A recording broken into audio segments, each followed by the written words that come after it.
सभी दर्शकों को मेरा नमस्कार। जैसा कि आप सब जानते हैं मित्रों, हम अष्टाध्यायी पर आधारित लघु सिद्धांत कौमुदी का तद्धित प्रत्यय प्रकरण इस विषय को लेकर श्रृंखला में बात कर रहे हैं। आज मैं आपके सामने इसका भाग 47 और 48 ये प्रस्तुत करने जा रही हूँ। पूर्व में हमने एक सूत्र पढ़ा था और वो सूत्र था दिग आदिभ्यो यत, और उस सूत्र के अनुसार दिग यहाँ पे प्रथम पुरुष का, ये प्रथमा विभक्ति का शब्द है। जब हम प्रथमा विभक्ति लगाते हैं तो दिश शब्द से प्रथमा करने पर दिग बन जाता है।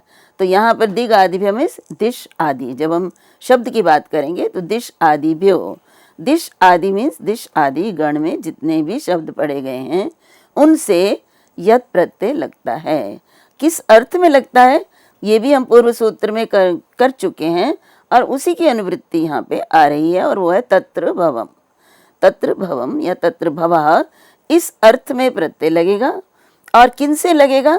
दिग आदि शब्दों से। और कौन सा प्रत्यय लगेगा? यत प्रत्यय लगेगा।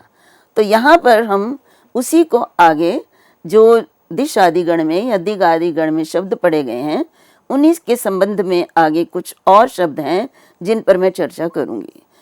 पूर्व में हमने एक दिश आदि गण में जब हम शब्द पढ़ रहे थे तो उसमें एक शब्द आया था मुख और एक शब्द आया था जघन। अब मुख शब्द शरीर के अंग का वाचक है, और जघन शब्द भी जंघा जिसको बोलते हैं वो शरीर के अंग का वाचक है। और आगे आने वाले सूत्र में शरीर अवयवाच्य अभी सूत्र आगे आएगा, जिसमें ये बताया गया है कि जो शरीर के अवयव हैं उनको जब हम तत्र भवः इस अर्थ में प्रयोग करते हैं तो उन शब्दों से भी यत प्रत्यय लगता है।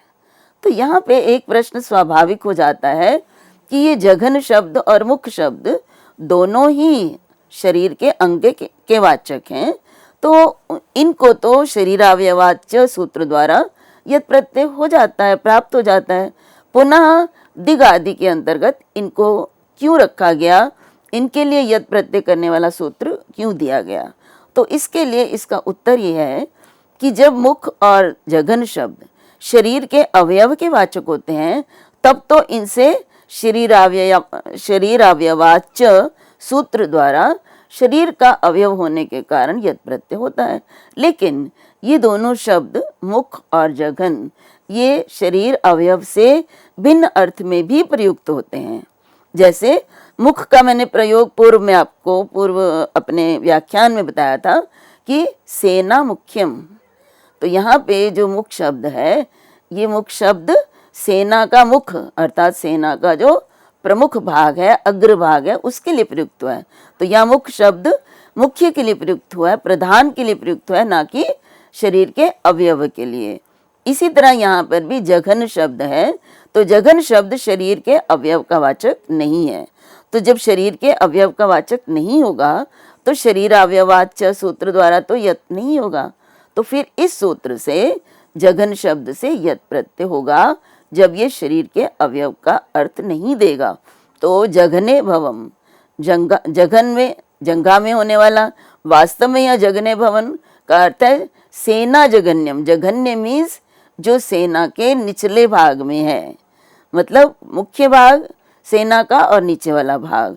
तो जब सेना का नीचे वाला भाग बताना है तो हम इस जघन शब्द में यत प्रत्यय लगाकर करते हैं। अब इसका अर्थ शरीर का अवयव नहीं है, ये सेना के अवयव के लिए प्रयुक्त होता है। तो अब हमने ये समझा कि जघन और मुख इन शरीर अवयव वाचक शब्दों को दिग आदि गण में क्यों रखा है। अब हम इसकी जब उत्पत्ति देखेंगे, व्युत्पत्ति, तो किस तरह से होगी। जघन शब्द से जब हम यत प्रत्यय करेंगे और न के अ का यस्येति च से लोप कर देंगे और जघन्य बन जाएगा, तो इत संज्ञक होता है। अब इसी तरह से दिग आदि गण में एक और शब्द दिया है उदक शब्द।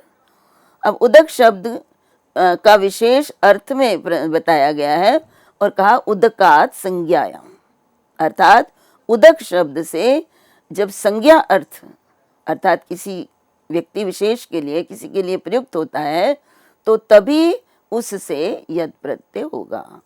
तो ये दिग आदि गण में पठित है उदक शब्द, लेकिन हर उदक शब्द से दिगादिगण में पढ़े जाने के कारण दिगादिभ्यो यत सूत्र से यत प्रत्यय नहीं होगा।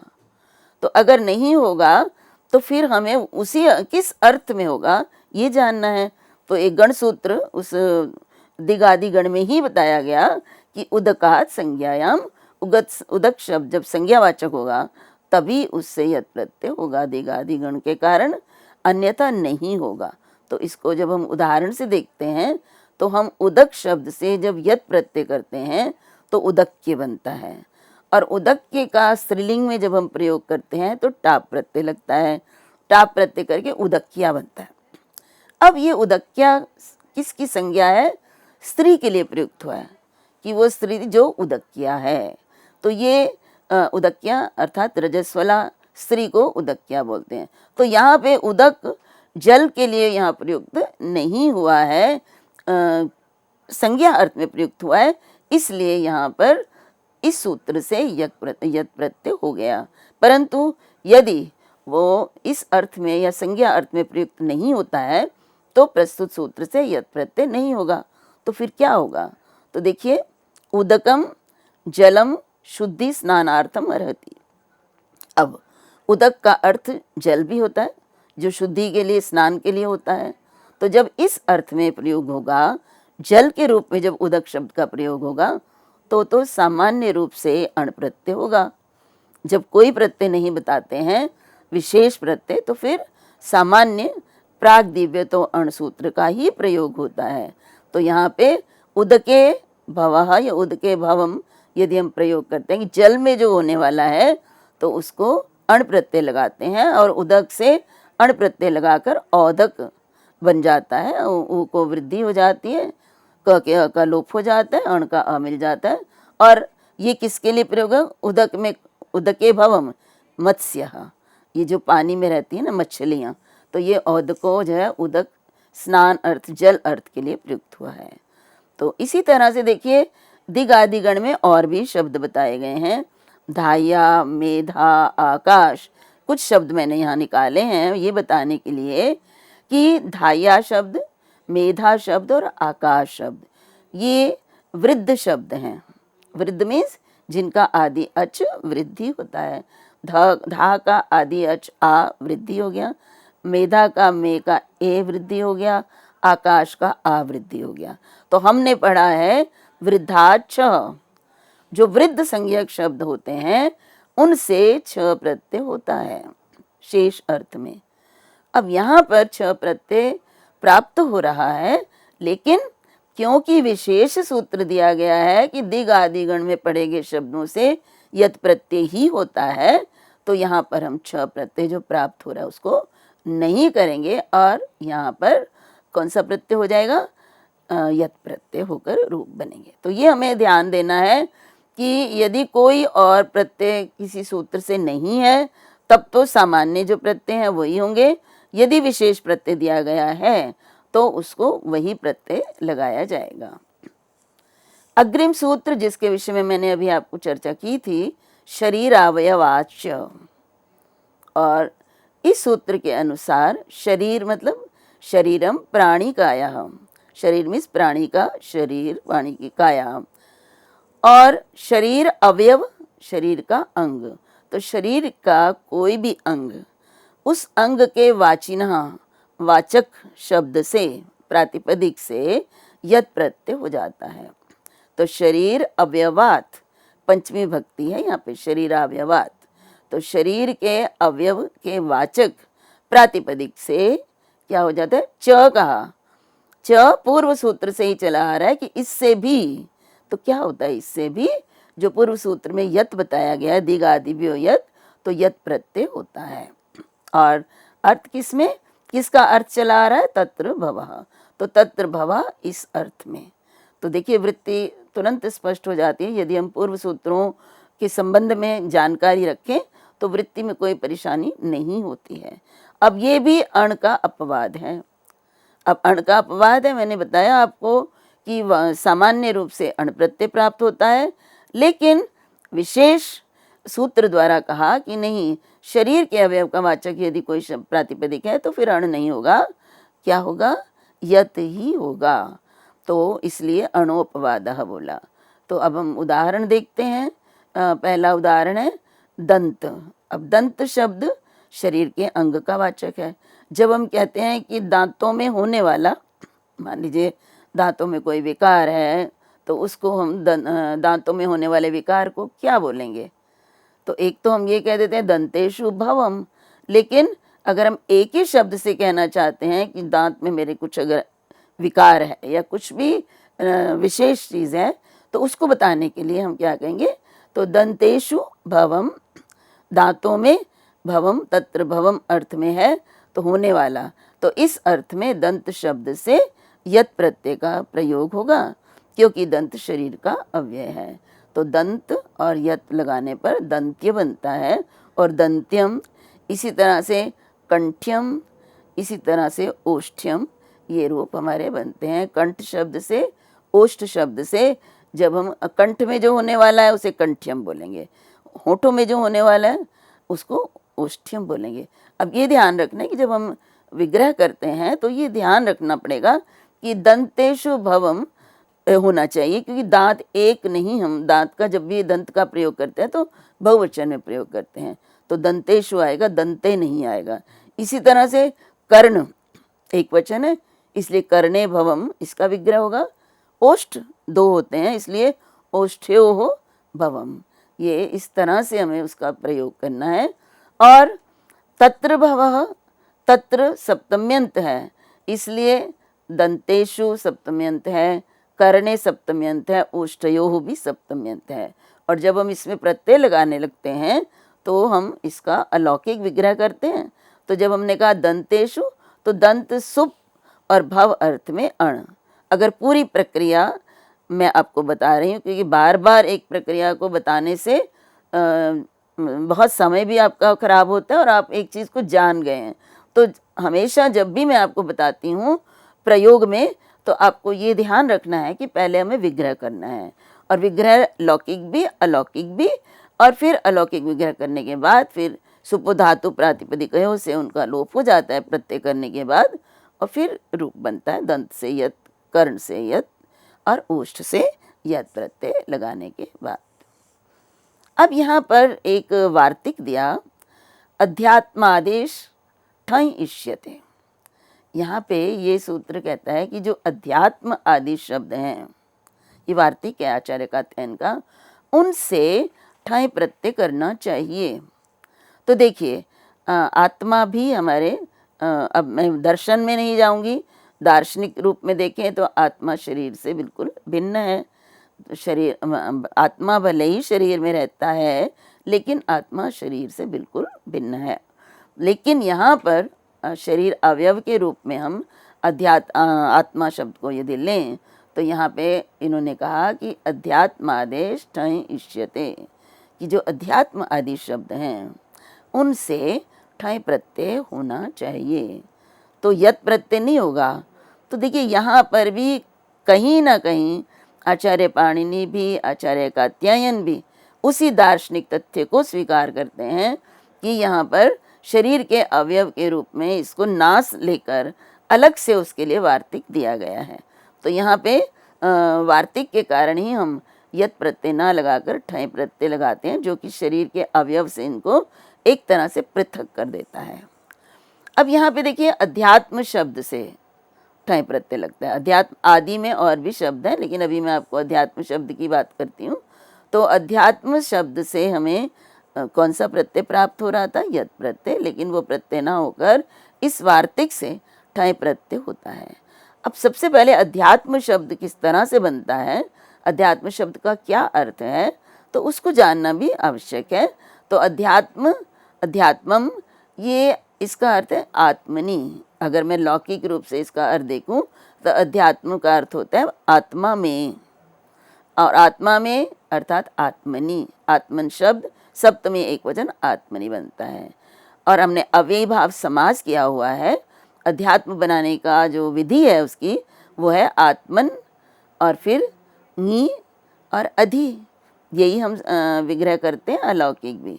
तो जब हम आत्मन से अधि के साथ समास, अधि का आत्मन के साथ समास कर देते हैं, तो जो शब्द बनकर आता है उसका अर्थ भी वही होता है, आत्मनि, आत्मा में ही अर्थ देगा।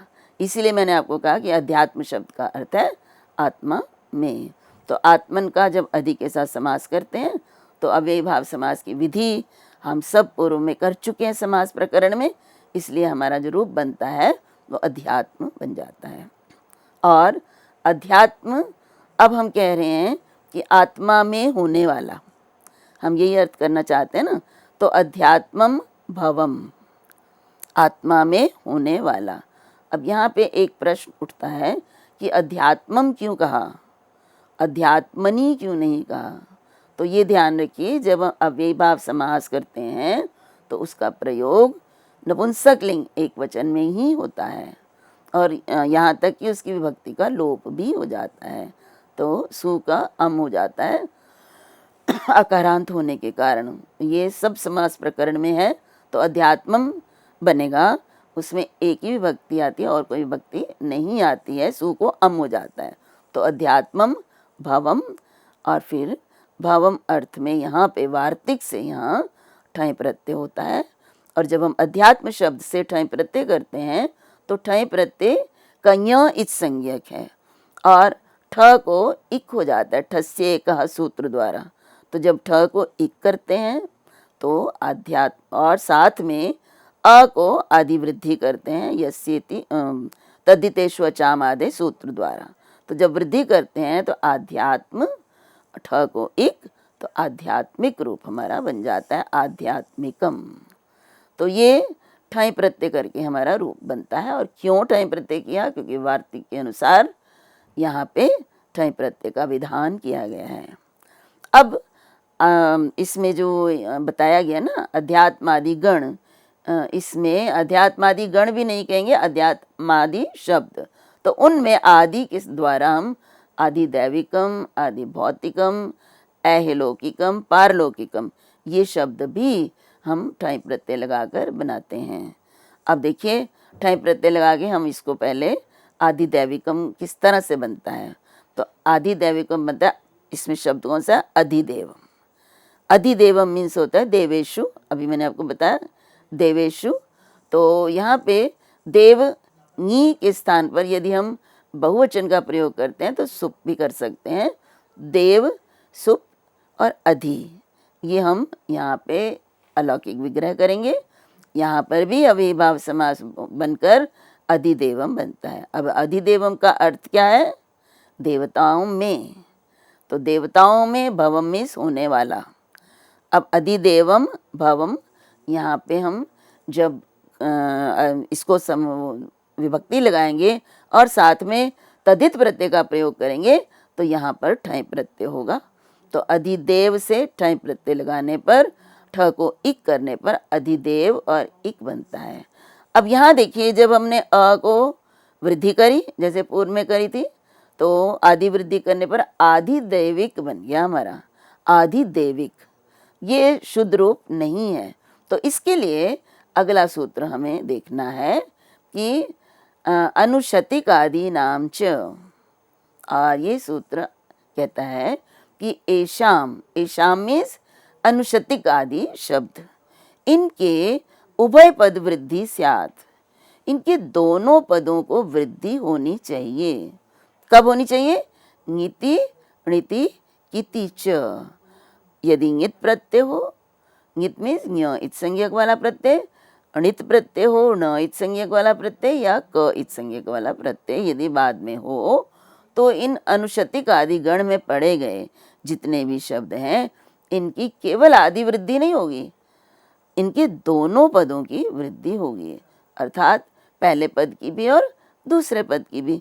तो अभी मैंने आपको बताया कि अधि के अ को तो आदि वृद्धि प्राप्त हो रही है, लेकिन देव के ए को, दूसरे पद के ए को वृद्धि नहीं प्राप्त हो रही है। अब प्रस्तुत सूत्र जो मैंने आपके सामने रखा है, उस सूत्र से दोनों ही पदों को वृद्धि प्राप्त होगी। और हम दोनों पदों को जब वृद्धि करते हैं तो हमारा क्या हो जाएगा, आधि और दे के ए को दैविक, तो आधि दैविकम, ये रूप शुद्ध रूप भाषा में भी प्रयुक्त होता है। तो देखिए आदि दैविकम किस प्रकार से निष्पन्न होता है, इसको हमें देखना आवश्यक है। अब ठाई प्रत्यय है, नित्य है, इसलिए इसके उभय पद की वृद्धि होती है। इसी तरह से देखिए आदि भौतिकम भी है। आदि भौतिकम पहले अधिभूत शब्द होता है। अधिभूत शब्द मीन्स भूतेषु, प्राणियों में। जब प्राणियों में, और फिर जब हम इसमें समास कर लेते हैं भूत और अधि, भूत सुप और अधि अव्ययभाव समास करके अधिभूत बनता है। अब ये देखिए, इसको ध्यान रखिएगा, अधिभूत शब्द भी उसी अर्थ को दे रहा है जो भूतेषु का अर्थ है। भूतेषु भी भूतों में, प्राणियों में, और अधिभूत भी प्राणियों में इसी अर्थ को देता है। अधि सप्तमी विभक्ति का अर्थ देता है। तो अधिभूत शब्द जब बन गया तो तत्र भवम, तो इसका अर्थ अगर हम कहते हैं तत्र भवम तो प्राणियों में होने वाला, तो फिर यहाँ पर भी हम, क्योंकि ये अध्यात्मादि के अंतर्गत आ रहा है अधिभूत शब्द, तो इसलिए यहाँ पर भी हम ठय प्रत्यय करेंगे और फिर आधि भौ, भू को ऊ को औ करके, और फिर आधि भौत भौतिक ठय करके ठ को इक करके आधि भौतिक रूप बनता है। तो आधि भौतिक जो भूतों में, प्राणियों में होने वाली चीज, वस्तु, कार्य, उसको आधि भौतिक कहते हैं। तो आधि भौतिक शब्द तो बहुत प्रयुक्त करते हैं हम। और फिर अहलौकिकम भी, अहलोक मीन्स इस लोक में होने वाला, तो इहलोक शब्द है। तो इहलोके भवम, तो इहलोक शब्द भी अध्यात्म आदि के अंतर्गत कहा गया है, इसलिए इहलोक से भी ई को भी वृद्धि और लोक ओ को भी वृद्धि करके ऐह लौकिकम, अहलौकिक ये शब्द बन जाता है, जिसका अर्थ है इस लोक में होने वाला। ऐसे ही पारलौकिकम जो है परलोके भवम, और परलोक में होने वाला, इस अर्थ में जो है वो प्रत्यय ठाई प्रत्यय लगकर पारलौकिक होता है। और प के अ को भी वृद्धि, लो के ओ को भी वृद्धि होकर पारलौकिक शब्द बनता है। अब अहलौकिक, पारलौकिक, आदिभूत, ये सब शब्द प्रयोग होते हैं जिनका हमें अर्थ और व्युत्पत्ति जानना बहुत ही आवश्यक हो जाता है। तो सर्वत्र ठई उभय पद वृद्धि, तो ठय जब प्रत्यय किया है जहाँ जहाँ भी इनमें उभय पद मीन्स दोनों ही पदों को वृद्धि करनी चाहिए। अब अभी हमने एक सूत्र किया था शरीर अवयवाच, शरीर के जो अवयव हैं उनसे यत प्रत्यय होता है। अब यहाँ ये सूत्र अगला, ये उसका अपवाद है। देखिए, जिह्वा मूल आंगुलेश छः, इसका अर्थ है जिह्वा मूल, जिह्वा का जो मूल भाग है, और अंगुली, अंगुली उंगली को कहते हैं। तो ये दोनों शब्द हमारे शरीर के अवयव के वाचक हैं। तो उनके लिए पृथक सूत्र दिया गया है कि जिह्वा मूल शब्दात अंगुली शब्दात च छ प्रत्ययो भवति तत्र भवा इति एतस्मिन् विषये। तो अभी अगर हमारे पास ये सूत्र ना होता तो जिह्वा मूल शब्द, जो जिह्वा का मूल है, हमारे शरीर का अंग है, और अंगुली भी हमारे शरीर का अंग है। तो शरीर अवयवाच से हम यत प्रत्यय करते, जो कि अशुद्ध है, उससे जो बनेगा वह अशुद्ध हो जाता। जिह्वा मूल्यम ये शब्द कभी प्रयुक्त नहीं होता जिह्वा मूल के लिए। जिह्वा मूल में होने वाला के लिए जिह्वा मूले भवम। तो इसके लिए क्या करेंगे, तो इन्होंने अलग से प्रत्यय दिया है कि दो शब्द ऐसे हैं, एक जिह्वा मूल शब्द और एक अंगुली शब्द। इन दोनों शब्दों को यद्यपि ये शरीर के अवयव के वाचक हैं, लेकिन इनसे यत प्रत्यय नहीं करना है, छ प्रत्यय करना है। तो छ प्रत्यय जब हम करेंगे तो देखिए हमारे पास जो रूप बनेगा। तो इससे पूर्व यहाँ पे बताया कि ये किसका अपवाद है, शरीर अवयवात च, इसका अपवाद है। तो अब हम इसके उदाहरण भी देखते हैं। जिह्वा मूली ये शब्द व्याकरण में बहुत प्रयुक्त होते हैं। जब हम उच्चारण स्थान की बात करते हैं तो जिह्वा मूलीय हम कहते हैं कि जिह्वा के मूल से जिनका उच्चारण स्थान किया जाता है वो जिह्वा मूलीय होते हैं।